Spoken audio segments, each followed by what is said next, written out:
Hubungan PHPN dalam Kerajaan Perpaduan semakin kukuh.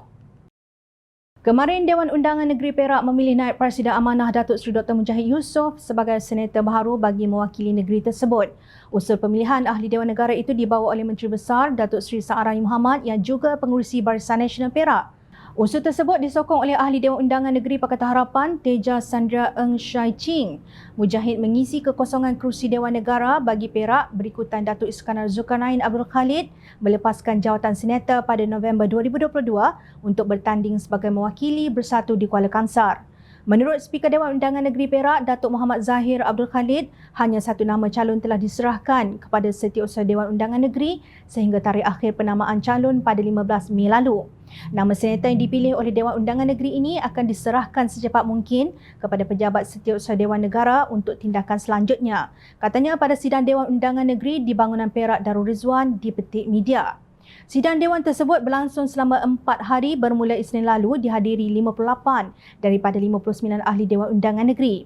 Ahli Dewan Undangan Negeri Kepayang, Nga Komeng juga Menteri Pembangunan Kerajaan Tempatan tidak hadir kerana berada di Jepun atas urusan rasmi Kerajaan Perpaduan.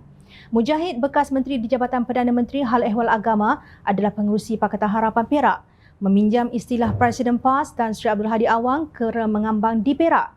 Pesuruhjaya PAS Perak Razman Zakaria baru-baru ini berkata, kononnya beliau didatangi oleh beberapa orang pemimpin, kononnya berhasrat untuk menjatuhkan Kerajaan Perpaduan Perak. Razman memperlekeh kenyataan Sa'arani bahawa gabungan Pakatan Harapan dan Barisan Nasional masih kukuh walaupun terdapat dakwaan kononnya pentadbiran kerajaan negeri akan bertukar Julai ini. Memang ada bai'ah berjanji tapi tak boleh nak pegang, tambahnya. Kalau beliau kata sudah scan, Alhamdulillah. Kita pun harap kerajaan ini sampai hujung penggal tapi rasanya tak sampai agaknya.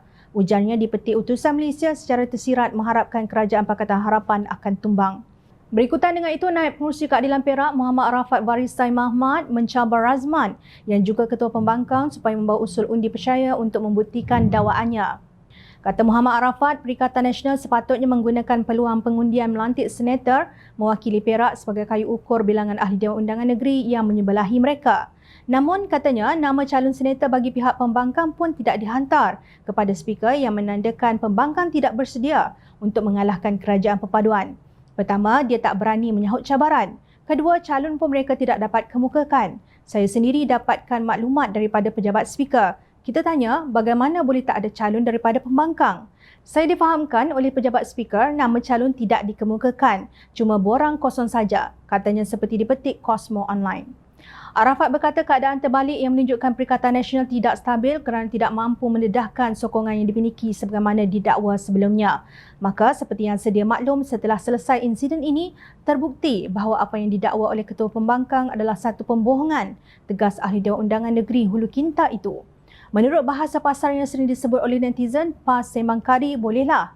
Selama 17 bulan merajui kerajaan tebuk atap, Kerajaan Perikatan Nasional yang di dalamnya ada PAS gagal dalam menjaga kebajikan rakyat termasuk memartabatkan Islam.